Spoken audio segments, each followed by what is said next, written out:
Hi, I'm Susan at Rejuvenate Yoga in Hawke's Bay, New Zealand. Welcome to Rocket Yoga Session 3, Challenge Yourself.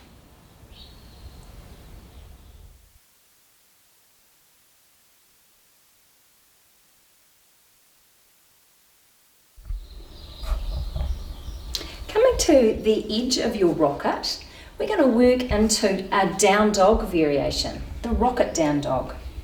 Stand on one end, make sure your feet are nice and solid and your weight's pushed down into your feet, and then bring your hands to the other side of the rocket. If you're really comfortable here, you can pull back just slightly, not too far or you'll tip the rocket over, but just enough so that you can get a lovely little stretch through your spine and along your arms and shoulders.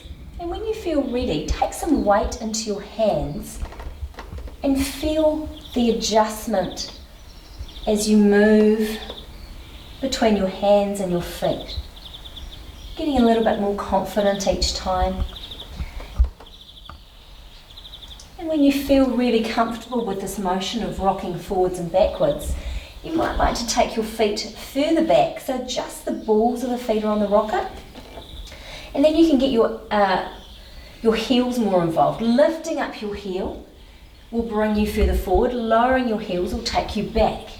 So you can really get some action going, some deep rocking. Be careful of your fingers. If you're working on a hard surface, you don't want to trap your fingers between the floor and the rocket. So you might need to change the hand position to get those fingers out of the way. I prefer to have my hands holding the end of the board, and I don't mind the little squashing that happens between the carpet and the board. Then when you get really confident, you may be able to raise one leg up at a time, working into your three-legged down dog.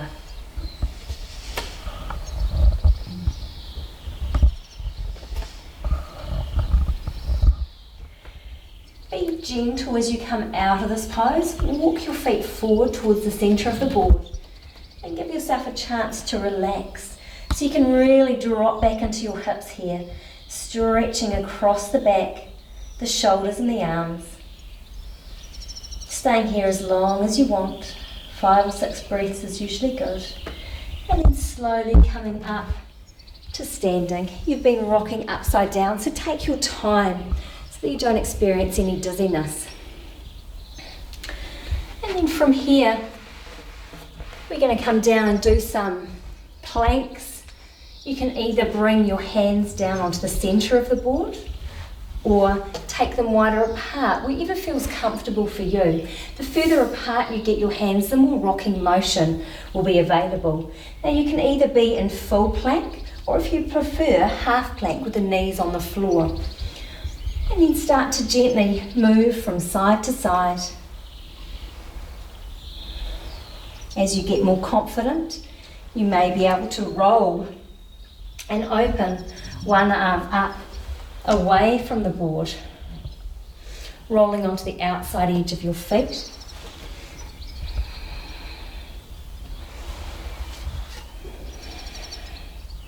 Just find that place that feels good for you as you move backwards and forwards. And then bringing the knees down to the floor. We're going to transition to another pose, boat pose. Sitting with the spine resting against the back of the board, have a little tilt in the board and reach your arms along the edges. So my lower back's completely supported here, which means the action is going all the way into my belly, or perhaps the front of my thighs, depending on the strength of my stomach muscles. Rest the toes on the floor and start by just raising one leg and lowering it. Feeling into this action, getting comfortable on your board. As you feel that you can, raise both legs up and lower them down. There's lots of variations we can work with here. Taking the legs apart, keeping them together, bending the knees, rolling from side to side. Even with straight legs, to make it a deeper action in the belly. Just adjust yourself on your board as you need to if you feel your lower back lifting away from it, so that you have got that support there for your lower back. Then bringing the feet back down, turning the board so it's rainbow side up, and coming to kneel in front of it for a little back bend called Ustrasana.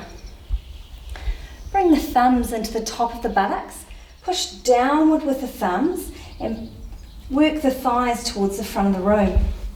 And then take your hands down onto the board, much easier than reaching them all the way to the heels.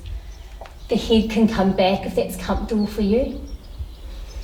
And stay in the pose for as long as you feel like it. Up to a minute, if possible. To come out, bring the hands back onto the buttocks. Lift yourself up. Lastly, lifting your head. And then another back bend we can work into is lying back over the board. Getting ready to work into Urdhva Dhanurasana. If this is a pose that you're comfortable with, the board helps with it as it's taking you further away from the floor. So when you feel ready, push into your feet and your hands, lifting up into the lovely bridge or wheel.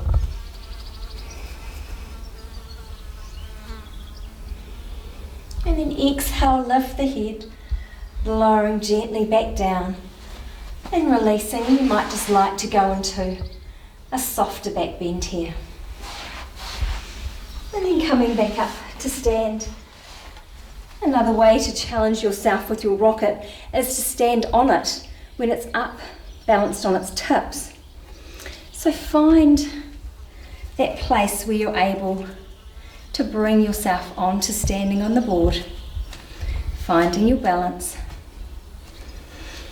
You may just want to stay here with the feet both firmly resting on the board, or perhaps bending one knee, taking the foot behind you.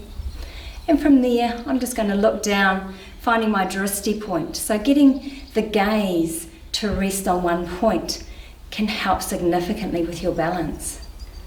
Bringing yourself into Vriksasana, tree pose. And then from here you may be able to transition to Padangusthasana 2, taking hold of the big toe, the outside of the foot, opening your leg out to the side. When you feel yourself tilting on your foot, notice where you need to bring more weight to, whether it's the front or the back. And then working the other side, picking up the left foot, perhaps transitioning to Vriksasana.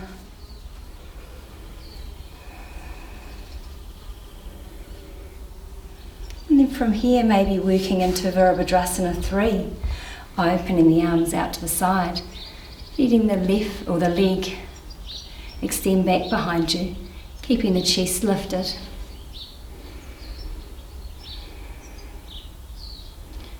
And then bringing yourself back to balancing.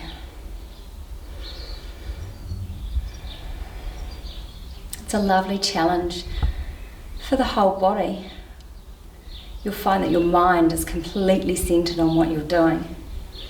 And if you're feeling really brave, you may be able to turn your feet or step onto the board so that you're facing the long way down the board. Once you're actually here, it's relatively okay to balance. The trick is with this is in the dismount. So for me, I bend my knees and jump carefully out to either side, making sure my ankles don't hit the hard edge of the board. And then the last pose today is Halasana, with the toes reaching towards the board. So come down to the floor, lying onto your back, arms extended. Bring the knees up and reach the legs back over your head, walking onto the tops of your shoulders. The hands can be at the spine, or you may like to interlock them. The toes can be tucked under, or you might like to come onto the top of the toes. So the board's relatively stable, a nice place to rest, but still has enough movement in it that you need to be engaging the muscles of your body and working a little in this pose. Remembering this is an inversion, it's a version of shoulder stand. so don't turn your head to either side.